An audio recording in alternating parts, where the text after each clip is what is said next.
Tommy, I want to briefly touch on Saturday's postponement. The club are obviously disappointed to have the game called off. Have you had a response from the EFL?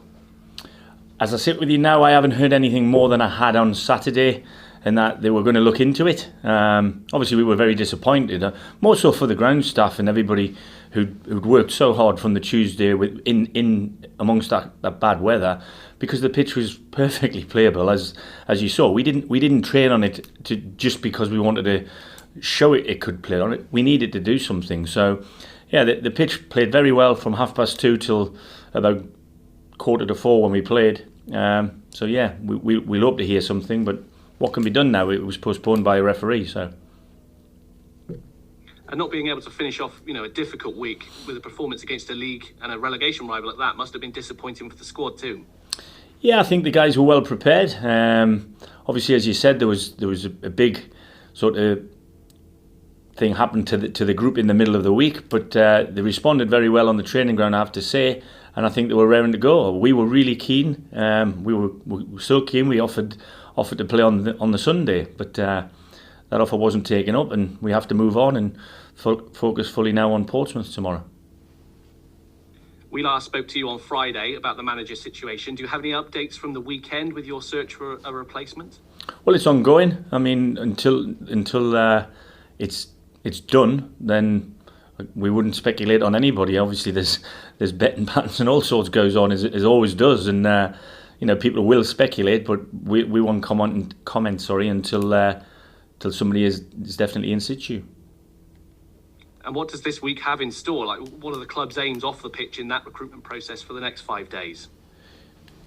To go through as thoroughly as we can, continue. I mean, obviously there's candidates that have put their names forward, some of them in jobs, some of them not in jobs, and the club will sift through all of that and speak to relative prospects to fill the role. We know as a club, we're aware of the position we're in and what's required for the rest of this season.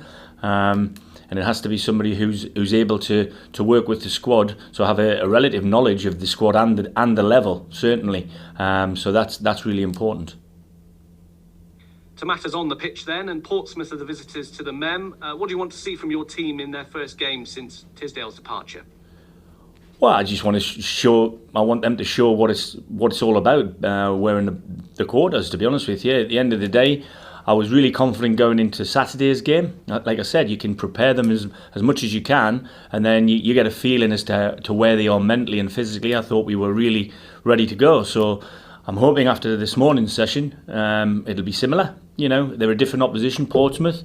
Kenny is a very, very experienced manager, as is Shez at Swindon, but they're very different entities in terms of the way they play the game. So, we'll have a look, or we've had a look at that, and we may make a tweak or two, but we will be backing ourselves as we must.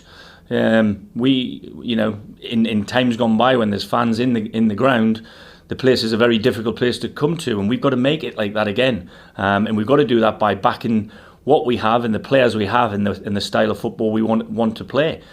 With a bearing in mind that the opposition we're playing are a very good standard in our division, so it's no easy task, but it's another game, and anybody can win one game.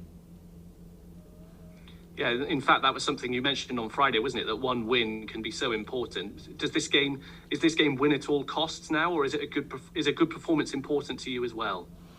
Well, I think the win is the priority. I mean, at this stage of the season, when it's points you're after as opposed to performance. But sometimes them go hand in hand. Sometimes if it's not so pretty on the eye, but you win, a lot's forgotten. We could talk of recent history when we were playing a certain style, but winning games, you have a split in terms of what's good and what's not. It's good that you're winning games, but it's not so great to watch. On the other hand, some people like to watch more pure football and the results don't come. So you got to get the balance right. But ultimately, as we all know, it's a results business, and we need more positive results than negative ones between now and the middle of May.